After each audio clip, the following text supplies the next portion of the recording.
Salam uşaqlar. Bugünkü test izahımız 7-ci sinif iş dəftərindəndir. Biraz nasazam, səsimə görə üzrlü hesab edin. Birinci sualdan başlayaq. D şəkildəki qrafik hansı sürət zaman qrafikidir və bu necə hərəkətdir? Baxırıq ki, zaman keçdikcə, baxın zaman keçdikcə zaman artır, amma sürəti müəyyən bir v sürətlə sabit qalır. Deməli, bu hərəkət bərabər sürətli hərəkətin qrafikidir. Bərabər sürətli hərəkətdə sürət sabitdir, yəni konstantdır, dəyişmir. İkinci sualda bərabər sürətli hərəkətdə sürət zaman qrafikində, yəni eyni bu sürət zaman qrafikində fiqurun altında qalan sahədir. Məsəl üçün, bura bir t yazsaq, t zamanında, bunun sahəsini tapsaq biz, bu düzbucaqlı olduğundan, yəni sahəsi ilə fiqurun sahəsi edir vt, bu bizə verir yolu. Deməli, bir təkrarlayıram. Sürət zaman qrafikində fiqurun altında qalan sahə bizə yolu vermiş olur. Üçüncü suala baxırıq. 6 saniyə v bərabərdir 6 metr bölünsün saniyə sabit sürətlə hərəkət edən qayığın sürət zaman qrafikini qur. Sürət zaman qrafikini quraq. Sürət zaman qrafikini. Sürət zaman qrafiki. Sürət zaman. Və bizə deyir ki, sabit sürətlə müəyyən bir sürətimiz olsun və bu da 6. Burada metr bölünsün saniyə yazılmalıdır. Burada saniyə. Və 6-nı qeyd edirik və sabit sürətlə dediyinə görə 6-dan sabit sürətlə çəkirik. Nə deyir bizə? Qrafikini qurduq. 5 saniyə ərzində getdiyi yolu ifadə edən sahəni iştiriklə. 5 saniyə deyir. Gəlin, bax, 1 saniyə, 2, 3, 4. Burada bizim olsun 5 saniyəmiz. Həmin bu 5 saniyədə getdiyi yolu necə tapırdıq? Fiqurun sahəsini. İndi deyir, bu fiqurun sahəsini iştiriklə. Yəni, müəyyən bir, bax, belə. Tap demir. Əgər tapsaq, S bərabərdir, yolumuz bərabərdir. 6 vurulsun 5 bərabərdir 30 metr yol getmiş olur. Dördüncü suala baxırıq. Məktəbə piyada gedən şagirdin bərabər sürətlə hərəkət etdiyi hal üçün sürət zaman qrafiki verilmişdir.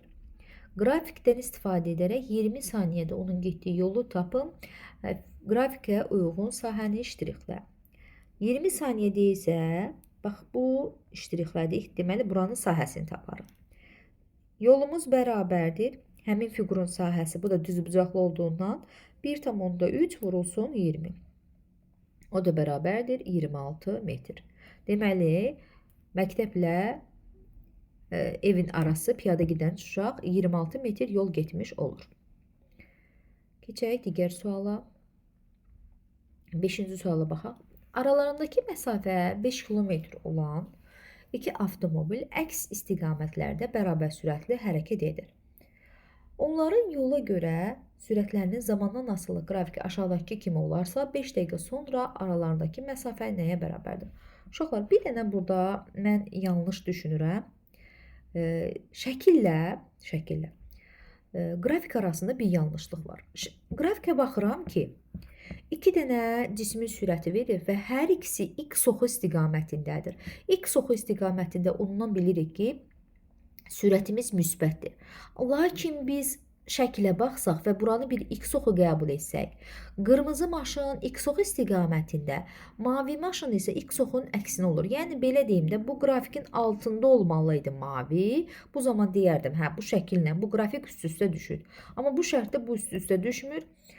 Düşməsə də biz həll edək. Təsəvvürümüzə gətirək ki, əks istiqamətdə hərəkət edirlər. Yəni, bu əslində bu mavi aşağıda olmalıydı. Yəni, onu demək istəyirəm. İndi baxaq. Nə deyir? 5 dəqiqə sonra. Əvvəlcə gəlin dəqiqəni bir saniyə çevirək. Çünki burada saniyə nədir? T bərabərdir. Hardan yazaq? T bərabərdir 5 dəqiqə. Bunu vururuq saniyə çevirmək üçün 60-a. Deməli, T bərabərdir 300 saniyə. Bizim zamanımız 300 saniyə. İndi baxıram, fikir verirəm. Deməli, bilməliyəm ki, qırmızı maşın bu istiqamətə müəyyən bir S1 yol gedəcək. Mavi maşın isə bu istiqamətə müəyyən bir S2 yolu gedəcək. Biz nə etməliyik? S1-i, S2-ni tapmalıyıq və aralarında da bir 5 kilometr var. Hər üçünü toplasaq, ümumilikdə 5 dəqiqədən sonra aradakı məsafəni tapmış olarıq. Və biz qrafikdən istifadə edib bunların getdiyi yolu taparıq. 5 saniyədən hər ikisinə, baxın, Bu qırmızı maşının getdiyi yol. Bu isə yuxarıda çəkdiyim, bu isə mavi maşının getdiyi yolun tapılmasında bizə kömək edəcək. Baxaq indi. Gəlin S1-ə qırmızı maşın demişəm, S1-i tapaq. S1 bərabərdir. S1 qırmızı maşının sürətinə baxın, bir dənə baxaq ki 18 ilə gedib. 18 vurulsun, dəqiqəmizi də çevirmişik saniyə eləyib 300. S1-imiz bərabərdir 5400 metr. Bunu da çevirək, çünki arada kilometrdir. S1 bərabərdir 5,4 kilometr. Birincini tapdıq ki, S1-imiz elədi 5,4 kilometr. İndi gələk, mavi maşın nə qədər yol getdiyini tapaq. Mavi maşına baxıram ki, mavi maşının sürəti 22-dir. Deməli, S2 bərabərdir. VT-dən istifadə edərək S bərabərdir VT yazaq. Bura. V'miz necə? 22. Vurulsun 300. S2'miz də bərabərdir 6600. Bunu da çevirsək 6,6 kilometr. Deməli, nə aldıq? Bir dənə yazın buralarda təmizləyək. Deməli, aldıq ki, S1'imiz bərabərdir 5,4 kilometr. S2'miz bərabərdir 6,6 kilometr. Və mənə deyirdi ki, 5 dəqiqə sonra onlar arasındakı məsafə. Mavi maşın bura gəlib, bu istiqamətə. Qırmızı maşın bu istiqamətə. Və onlar arasındakı məsafəni tapmaq üçün həm bunların getdikləri yolları, həm də bu aradakı 5 kilometri nəzərə almalıyım. Onun üçün yazmalıyam. Ümumi yola S deyəm. S bərabərdir. S1 üzərinə gəlsin S2. O da üzərinə gəlsin 5 kilometr. Bu da bərabərdir. Deməli, 5,4 üzərinə gəlinsin 6,6 üzərinə gəlsin 5. O da S bərabərdir. Bunu toplayanda 12, 12'nin üstə 5 gələndə 17 kilometr. Deməli, bu cisimlər arasındakı məsafə 17 kilometrə bərabərdir.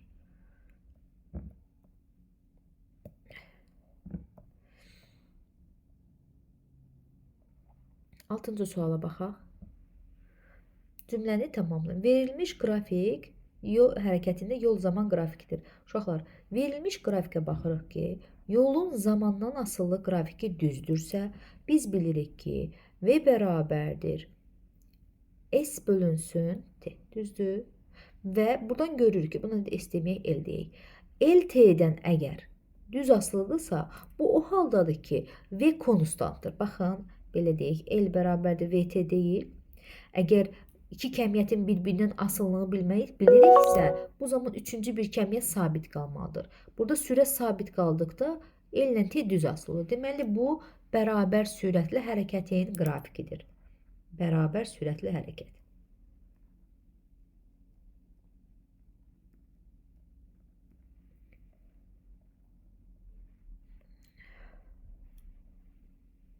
Yedinci suala baxaq.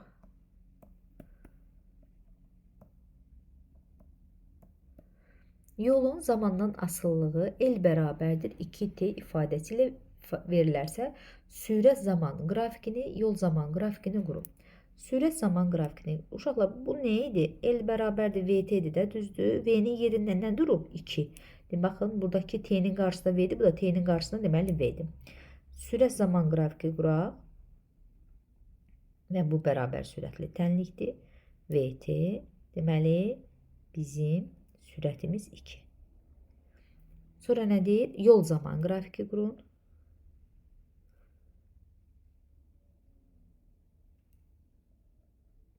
Yol zaman qrafiki quraq.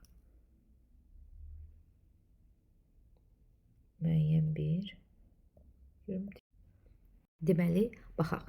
İndi məsəl üçün 1 saniyə götürək, 1, sonra 2 saniyə götürək, sonra 3 saniyə götürək. İndi baxaq bir dənə nəyə fikir verək. T-ni yerinə 1 qoyun. Bax, burada T-ni yerinə 1 qoyanda L-i neçə alırıq? 2. Deməli, bunların kəsişmə nöqtəsində L-imiz alır 2. T-ni yerinə 2 qoyduqda 2 dəfə 2, 4. Deməli, baxın, kəsişmə nöqtələrindən L olacaq 4. 3 qoysaq, kəsişmə nöqtəsindən 3 qoysaq olacaq 6. İndi gəlin bir dənə yoxlayaq. Məsəl üçün tapaq ki, 2 saniyədə bu cismin sürəti həqiqətən də 2-yə bərabər olarmı? Sürəti tapmaq üçün V bərabərdir L bölünsün T-yə. Hər halda 2-ni 1-ə böləndə də, 4-ü 2-yə böləndə də, 6-nı 3-ə böləndə də doğrudan da sürətimiz həmişə nə alınır? 2. Yəni VT qrafiki 2-də sabit, LT-dən qrafiki isə bu cür olmalıdır. 8-ci suala baxırıq. Yol zaman qrafiki verilmişdir. 45 saniyə ərzində cismin getdiyi yolu hesablayın. Baxıram ki, bu LT-dən düz asılıdırsa, deməli mən sürəti tapa bilərəm. Necə? 5 saniyə, 10 saniyə, 15 saniyə fərqi yoxdur. Bu qrafik bilirəm ki, bərabər sürətli hərəkətin qrafikidir. Yəni V konstantdır.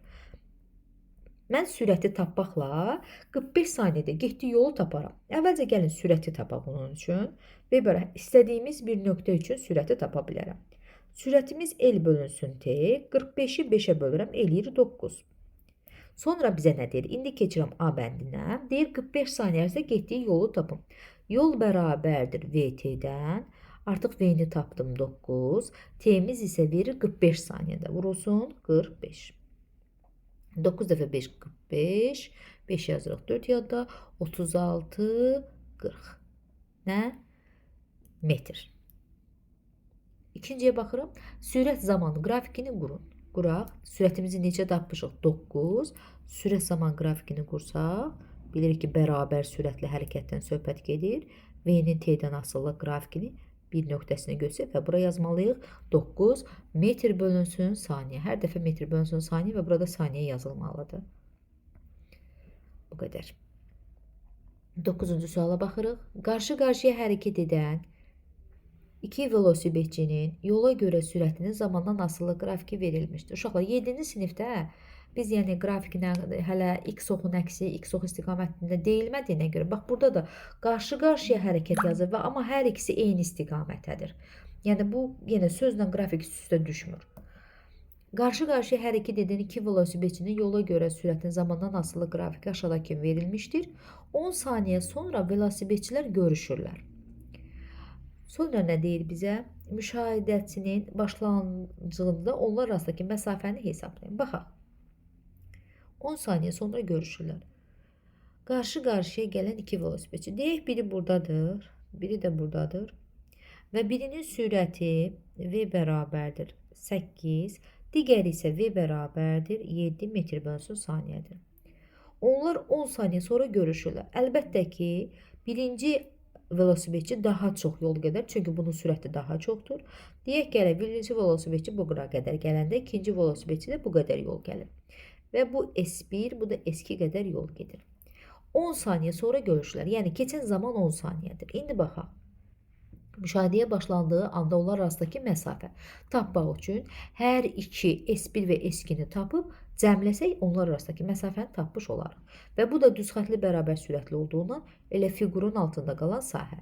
Yəni S1-i tapsaq, S1 bərabərdir. S1 8-dir, 8 olan 8 dəfə 10, bu 80 metr yol gəlib. İkinci S2-də 70 metr yol gedib. 10 vur 7-dən 70 metr yol gedib. Onda bunlar arasındakı məsafə 150 metrə bərabər olar. Çünki hər ikisini toplamalıyıq. Bu A bəndinin. Yol zaman qrafikləri eyni koordinat sistemini qur. Yol zaman qrafiklərini quraq.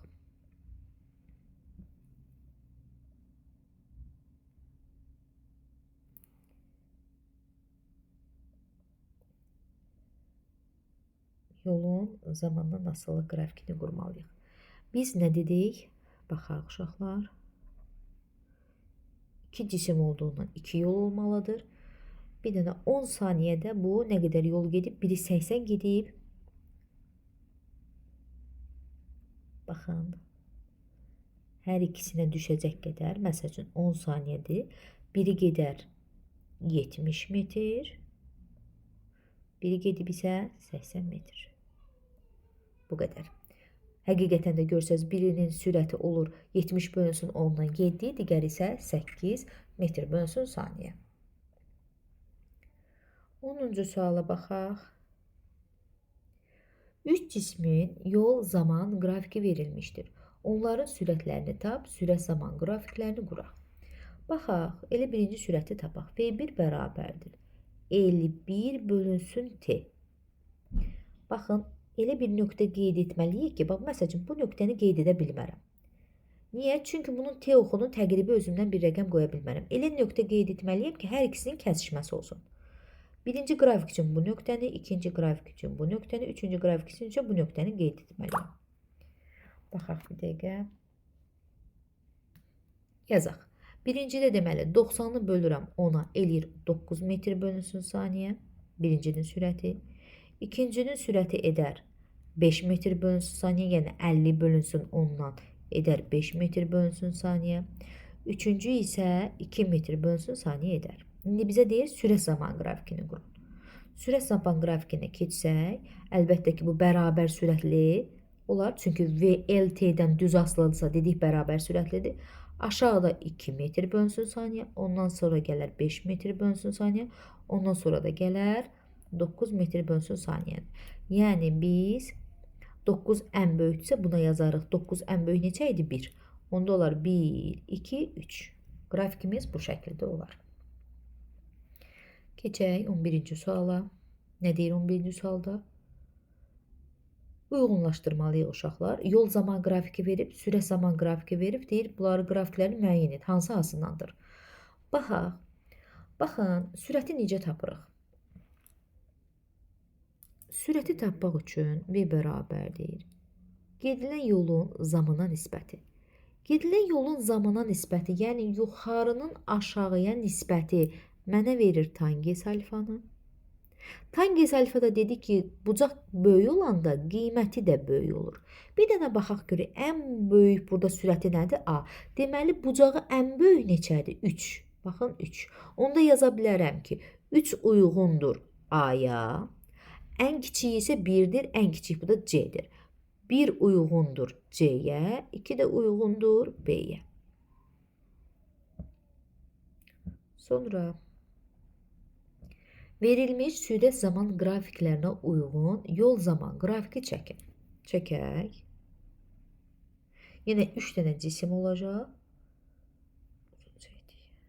Eləyin yol zaman qrafiki. T-dən asılı qrafikini. Nə deyir bizə?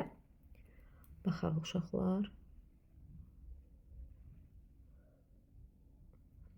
Baxın, ən böyük 3-dür, düzdür? Və bu 3-ə A deyibdir. Deməli, bizim bucağımızın ən böyük olanı A qəbul edərik.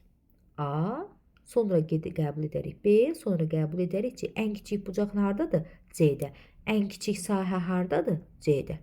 VT qrafikini tapsaq, məsəl üçün yolu tapsaq, görərik ki, bu ən kiçikdir. Məsəl üçün buna bir 5 qoyaq bura kimi. Hamısında baxaq, təqrib özümüzdən deyək. Bax, 5 dəfə 1, 5. Deməli, birinci cisim 5 metr yol gedər eyni zamanda, məsəl üçün 5 saniyədə.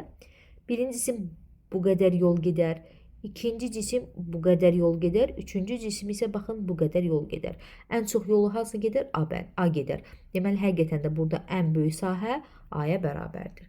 Amma ən yaxşı yol yuxarı aşağı nisbəti tənqislə geçsək daha rahat olar. Yol zaman qrafikində L1-i tapın. L1-i tapmaq üçün mən əvvəlcə sürəti tapmalıyam. Görürəm ki, bu cisim bərabər sürətlidir. Yəni, 5-ci saniyədəki sürətlə 10-cu saniyədəki sürət bərabərdir. Ona görə mən 5-ci saniyədəki sürəti tapım. V bərabərdir L bölünsün T-dən. Yəni 60 bölünsün 5-dən. Bərabərdir 12 metr bölünsün saniyə. İndi mən buna uyğun olaraq L1-i taparam. L1 nəyə bərabərdir? VT deyil. Sürətimi tapdım 12. Zamanım neçədir? 10. Vurulsun 10. Bərabərdir 120 metr. Başqa yolla desək, biz bilirik ki, sürət sabit qalanda L-lə T düz asılıdır. Bir dəqiqə buna diqqət eləyək. Bax, bir də deyirəm. L bərabərdir VT-dir. L sabit olanda L-lə T düz asılıdır. İndi baxın, zaman neçə dəfə artıb? 2 dəfə artıb. Deyirik axı, yolda düz asılıdır. Yol neçə dəfə artmalıdır? 2 dəfə artmalıdır. 60-dır, 2 dəfə artacaq, olacaq 120 metr. 14-cü sual. Yol zaman qrafikində T1-i hesablayın. Eyni ilədir. 2 yolla da gedək. Baxaq. T1-i deyir. Baxın. Yolumuz 2 dəfə artıb 90 olub. Deməli zamanımız da yolla düz v bərabər konstantdır da. Bu asıllıq, düz asıllıq o deməkdir ki, sürətimiz sabitdir. Sabitsə düz asılıdır bir-birlərindən. Eli 2 dəfə artıbsa, t'si də 2 dəfə artıb 10 olmalıdır. İndi gəlin sürətlə tapaq. V bərabərdir L bölünsün T. Elimiz 45 bölünsün 5 bərabərdir. Sürətimiz olur 9 metr bölünsün saniyə. Zamanı tapmaq üçün gedilən yolu sürətə bölməliyəm. Gedilən yolum T1 üçün neçədir? 90. Bölünsün neçə? Sürətim 9. O da bərabərdir 10 metr bölünsün saniyə. Həqiqətən də 10 metr bölünsün saniyə aldıq. Başqa? Yox, bu qədər uşaqlar. Diqqətli baxın. Hələlik.